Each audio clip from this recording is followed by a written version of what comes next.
సూర్యాపేట జిల్లా కలెక్టర్ కార్యాలయం ముందు సిఐటియు ఆధ్వర్యంలో మాత్రం అంగన్వాడీ టీచర్లు ఆయాలు మాత్రం పెద్ద ఎత్తున కూడా ధర్నా నిర్వహిస్తున్నారు. మనం చూస్తున్నాం ఒక పక్క వాతావరణం అనుకూలించకుండా కూడా చినుకులు పడుతున్నా కూడా వాళ్ళు ధర్నా నిర్వహిస్తున్నారు. అసలు ఈ ధర్నా గల కారణం ఏందో వారి మాట చూస్తున్నాం. చెప్పండి, అసలు ఎందుకు మేడం మీరు ధర్నా నిర్వహిస్తున్నారు? వర్షం కూడా లెక్క చేయకుండా ధర్నా చేస్తున్నారు, కారణం ఏంది? అందరికీ నమస్కారం. మేము అంగన్వాడీ టీచర్గా ఐసిడిఎస్ ప్రాజెక్టు 1975లో స్టార్ట్ అయ్యిందండి. ప్రాజెక్టు స్టార్ట్ అయినప్పటి దగ్గర నుంచి 75 రూపాయల వేతనం గురించి మొదలయ్యిందండి. ఇప్పటి వరకు మేము 13,650 రూపాయలు టీచర్కు, 7,800 రూపాయలు ఆయాలకు ఇస్తున్నారండి.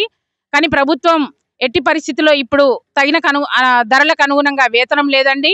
మరియు ఇప్పుడు ప్రీ ప్రైమరీ విద్యను వేరే వాళ్ళకి ఇవ్వాలి అంగన్వాడీలో కాకుండా అని ప్రభుత్వం ఒక ప్రకటన చేసిందండి. కాబట్టి అంగన్వాడీలకు కాంగ్రెస్ ప్రభుత్వం వచ్చే ముందు కూడా మాట ఇచ్చింది, మేనిఫెస్టోలో 18,000 వేతనం ఇస్తామని. కానీ ఇప్పటి వరకు దాని గురించి ఊసులేదు.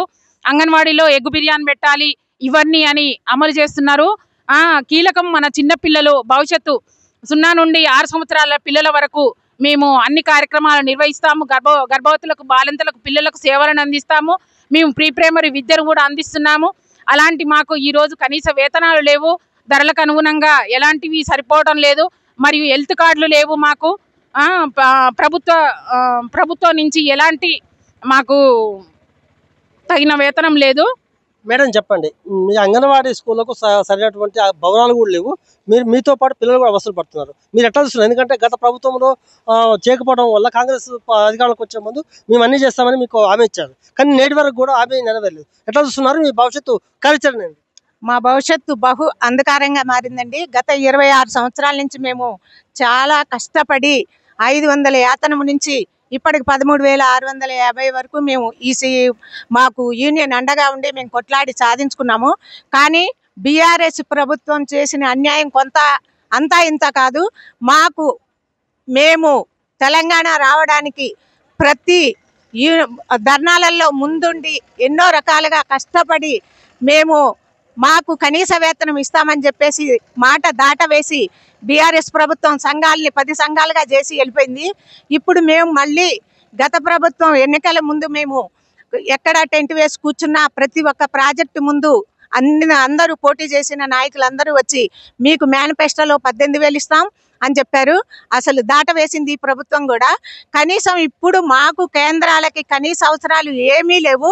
కనీసం కుక్కర్లు లేవు, చీపుర్లు లేవు, హ్యాండ్ వాష్లు లేవు. భవిష్యత్తు కార్యాచరణ ఎట్లా ఉండబోతుంది? మాది ఎట్లా ఉండబోతుందంటే, ముందు ఇప్పుడు పేస్ క్యాప్చర్ పెట్టారు సార్.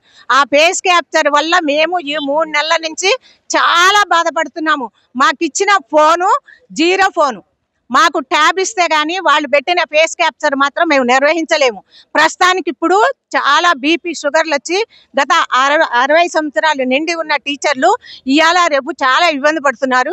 మాకు కేంద్రాలకి అనుకూలమైన ట్యాబులు ఇవ్వాలి. మా ప్రీ ప్రైమరీ మాకే అప్పచెప్పాలి. 26 సంవత్సరాల నుంచి మేము సూర్యాపేటలో చేస్తున్నాము. మా ప్రీ ప్రైమరీ మాకే అప్పచెప్పాలి. ఎవరికి అప్పచెప్పినా మేము ఊరుకోము. ఈ ధర్నా రూపంలో ప్రతిసారి మేము ఢిల్లీ దాకా కొట్లాడటానికి సిద్ధంగా ఉన్నాం.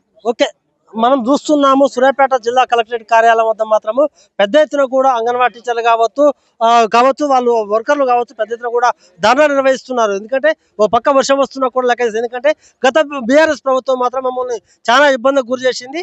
కాంగ్రెస్ ప్రభుత్వం వచ్చి మాకు మేనిఫెస్టోలో మాకు 18,000 రూపాయలు జీతం ఇస్తామని చెప్పడం జరిగింది. అయినా కూడా ప్లే స్కేల్ కూడా మాకు ఇంతవరకు ఇవ్వడం లేదు. సరైన అద్దె భవనాల్లో మేము ఉంటున్నాము, సరైన భవనాలు లేవు. ఖచ్చితంగా మా మేనిఫెస్టోలో అయితే మా కోసం పెట్టారో అన్ని నెరవేర్చే వరకు కూడా మేము పోరాడతాము. అవసరం వస్తే మేము ఢిల్లీ వరకు కూడా పోరాట సిద్ధంగా ఉన్నామని కూడా వాళ్ళు హెచ్చరిస్తున్నారు.